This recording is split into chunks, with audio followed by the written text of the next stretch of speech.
Hello, welcome back to the channel. Now today I'm really excited to show you a lens that I've been waiting for quite some time, and this is it. It's a Viltrox 16mm f1.8 for the Nikon Z mount. Now I have a few Sony friends who have been using this lens because it's been available for the Sony E mount for quite a while now, and they've been quite impressed with it.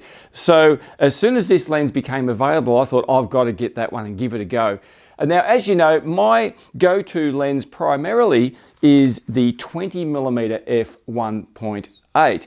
Now there are times when 20mm is just a little bit too narrow and I want something a bit wider. I've never really been a fan of ultra-wide lenses like 14mm. Now I know there's 12mm and even 10mm lenses available now. Too wide for me. I much prefer something with a little bit longer focal length, but 16mm. Now I know it's only 4mm difference to 20, but it's enough to make a difference when you're looking for just that little bit extra width. Now, as you know, I am predominantly a prime lens shooter. So I've got the 20mm, the 35, 50, 85 all in the Nikon primes. I've also used and tested with good results the Viltrox 24mm f1.8, the 28mm f1.8 and their 35mm f1.8. Now the difference between this lens, the 16mm, and all of those is that the 16mm doesn't come in a Nikon genuine range. So in other words, Nikon don't have a prime lens at f1.8 wider than 20mm focal length, and so I'm very keen on this one. Now, you know, if you follow my channel, I've been on a bit of a journey with this. I did try the Laowa 15mm f2 lens. You can see it here. Now, there's good and bad about this lens. It's not as sharp as I would have liked. A lot of people have used this lens and felt like it's great. My copy, I don't know, not bad. So it's pretty much relegated just to time lapse these days. And then I went and bought the very expensive Nikon 14-24 f2.8 zoom lens. Now this is a stellar lens, but it's still f2.8. Now, no matter what I do and no matter how much money I pay for an f2.8 lens, it's still not going to go any wider than f2.8. Whereas this 16mm Viltrox lens, it sort of fits in the middle of those, I guess, because it's a little bit longer focal length. See, this one being 14-24, it's a zoom lens, and this one being 15, it's a very close equivalent. And I think the results between those two would be quite interesting. But it's f1.8, so there are plenty of occasions where I do want to shoot wide open, or at least nearly wide open. So I might want to stop down to maybe f2.2 or something like that. And you've still got this enormous light gathering power that you just cannot get with a native f2.8 lens. So what I'm going to do is have a look at this lens. I've been out shooting with it on a few occasions now, and I'm going to show you the results of all of those testing and the images that I shot soon in this video. So firstly, I want to tell you a few details about this lens. The first thing is the price. That's a pretty good detail. It's about $547 US. So here in Australia, that relates to somewhere about 800-ish, depending on the exchange rate. And that's not a bad price, considering that the Laowa is about the same price, maybe a fraction dearer, but it's about the same price. And of course, this Nikon 14-24 f2.8 native Z, well, that's about $2,500 to $2,800 here in Australia. So boy, oh boy, there's a big difference in cost there. Now, the other thing, just the basic specs, this weighs about 550 grams. So it's not an ultra light lens. This one here, the Laowa weighs about 500 grams. The Nikon weighs about 650. So, you know, this is between those two. I think when you're shooting, particularly on a Star Trek or something like that, you don't want big, heavy lenses. So I think 500 grams isn't too much. And I've had no trouble with that as far as that goes. But I just wanted to put it out there because it's not a really small prime like, for example, the Sony 14mm f1.8 G Master, which is a smaller and lighter lens than this one, but that is also about 3 times more expensive than this one, or maybe more than that. So, you know, these are things that come into the equation. You know, it's not always that we want something that is necessarily the smallest and the lightest. Sometimes we want something that has the usability that we're after, and a few hundred grams either way doesn't make a whole lot of difference. So in my testing, even on my light star trackers, like the Nomad or like the Star Adventurer Mini, this is not a problem at all. So the other thing that I want to show you about this lens, it's got a separate aperture ring, and it's either clickable or declickable depending on which way you look at it. Now, for most of my still photography, I just leave that on auto because I can then adjust all of the parameters inside the camera, but it's there if you want to use it. And for a lot of video shooters, they like to use the aperture ring when they're moving around and doing so forth. By the way, this is a fully autofocus lens. Now, of course, with my Nightscape photography, I don't use autofocus, but for other types of photography, landscape photography, or whatever you may be doing, video production, for example, autofocus is critical, and I think it works really well. I've tested it a few times on a lot of things just around the home here, and the autofocus is spot on. I can't fault that at all. The other thing I like about this lens is it doesn't seem to have very much distortion. I think one of the things that lens makers are doing these days, the wide-angle lenses inherently do have distortion. It's just the science of optics, if you like. This lens at 16mm, I think, is a really happy medium between having a lot of distortion and being still wide enough. And I think it doesn't compromise on quality, but at the same time, the distortion I don't think is a problem. I've done a lot of testing. I've shot panoramas with it. No worries with stitching or anything like that. Now, one of the other things about this lens, it has this little screen on the top here, which gives you parameters. It tells you what aperture you're using. It tells you what focus plane you're on. Now, this is something that is quite interesting for someone who specializes in nightscape photography. So the little dial here that lights up in the dark, yeah, you might wonder, well, hang on, it lights up. Is that going to be a problem at night? No, it's not a problem because it's on the top of the lens. It's not shining out the front. By the way, the Nikon lens has a similar screen, although it's a little bit smaller. And you might think, oh, it's a bit of a gimmick. Well, I'll tell you what, it tells you immediately where your focus is at. And the other thing that is spot on about this lens is the fact that you can actually preset a focus point. So in other words, it's got these 2 function buttons on the side. And when you select one of those and focus to, in my case, infinity, I press that function button and it is now preset at infinity. So the theory is this, that if I'm going out to shoot, I just simply press that button and it goes straight to infinity. Does it work? Well, in my testing, yeah, it works. So therefore, I check the focus, but this thing goes to infinity at the press of a button. So I think that's a pretty good feature. Now, a few other things about the lens itself. It's got a nice big focus ring, really easy to grip and smooth. Nice metal construction. It's probably a combination of metal and plastic. The other thing some people might be interested in, it's got a 77mm filter thread in here. And so that's good. You know why? Because that matches up a lot of the other lenses I've got. For example, my Nikon 20mm f1.8 is also a 77mm thread on the front. So if you use filters for landscape photography, then you might be able to use the same set for this. For example, the Nikon 24-120 f4 lens also has 77mm filter thread. So that's an advantage that I saw when I first got this lens. It's got a nice lens hood that just comes off like so. And as you can see, nice flat front.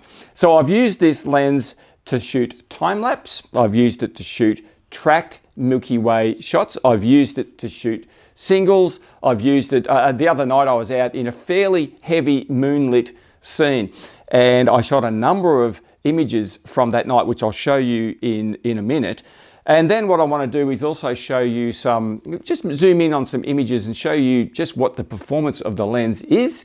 Now, you know, I have to tell you, I'm not really a pixel peeper, but you know, we have to look at the performance. We have to zoom in on corners and things like that, just to see whether this lens is going to cut the mustard when it comes to Milky Way photography. So I think what I'll do now is we'll go and I will show you my images that I shot. I went out there under the night sky. I spent quite a while out there under there on multiple occasions shooting various subjects. Now I went back to a number of places that I often go to. So some of these images that you're going to see will be familiar, but that's only because they're good places to go to do a test for a lens such as this. So have a look at these images and hopefully you can get some inspiration from them, and then we'll come back and I will show you some close-ups of some of the shots.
So as promised, I want to show you some images here in Lightroom that I've taken with the Viltrox 16mm lens. And here's one subject you've seen plenty of times before, completely unedited. This is shot at f1.8 wide open, 15-second shutter speed at ISO 3200.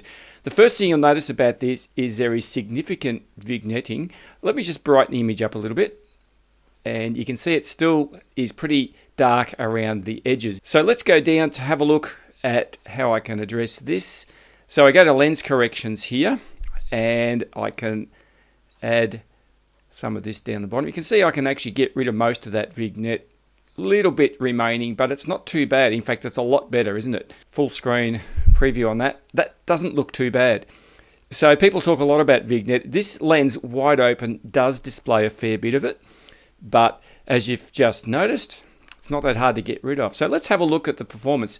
This is not on a star tracker. This is just on a tripod. Zoom in the center of the frame, 100%.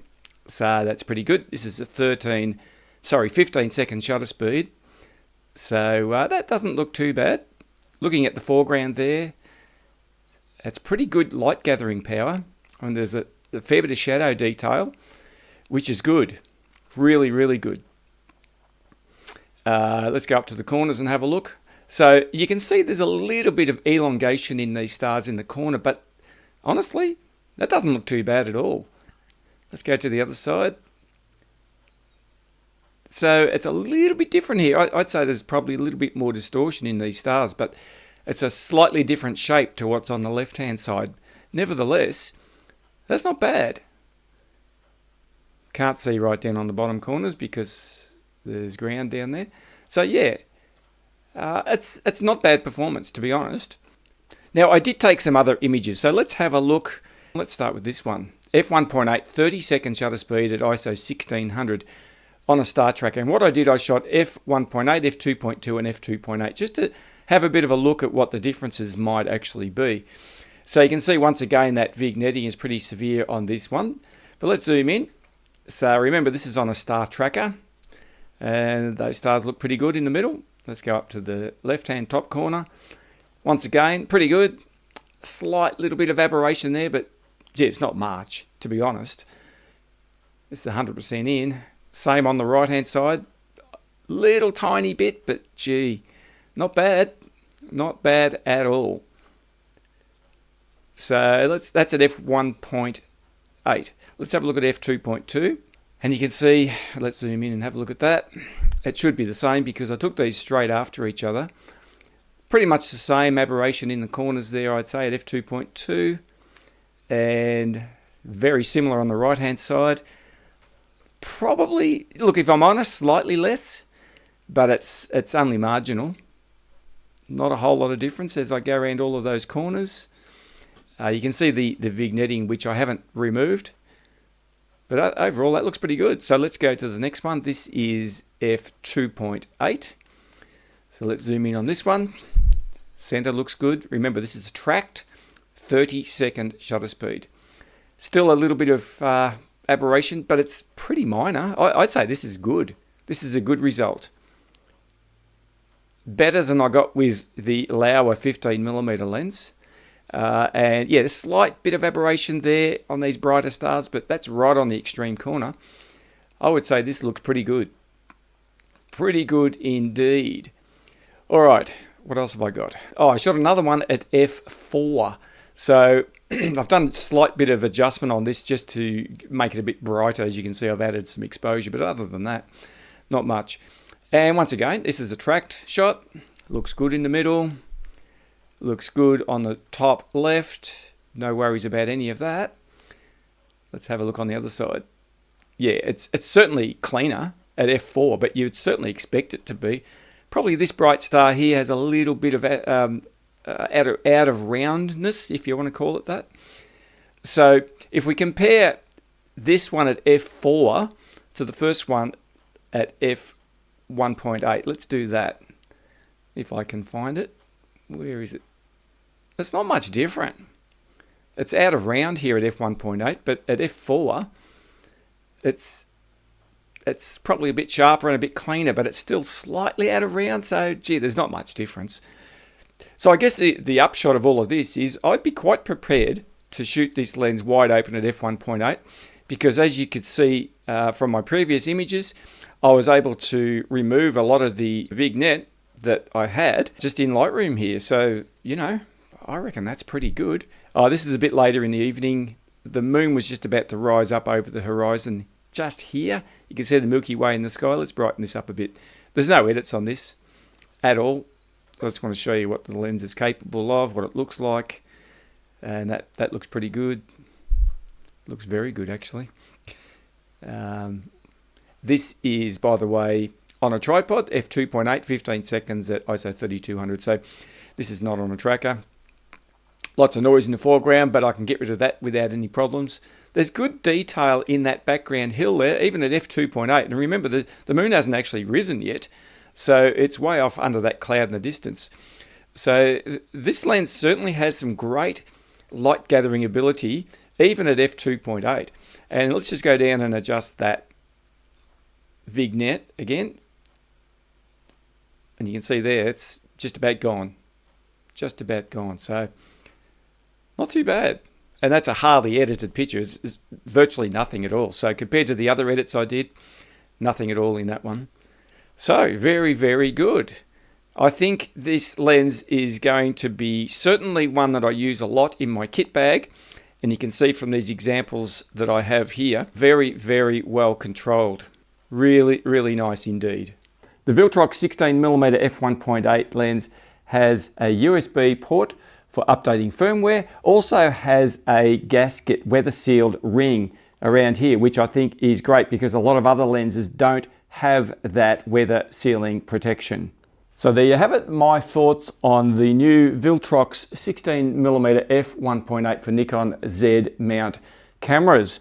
I'm going to keep this lens very close by every time I go out to shoot, because there are plenty of occasions where I want to shoot this, and because of its focal range, I think its versatility for time-lapse, single shots, track shots will be great. So yeah, really looking forward to using this baby into the future. Thanks again for joining me here on the channel. I'll look forward to seeing you out there under the stars very soon in the next video. Have a great week. I'll see you then.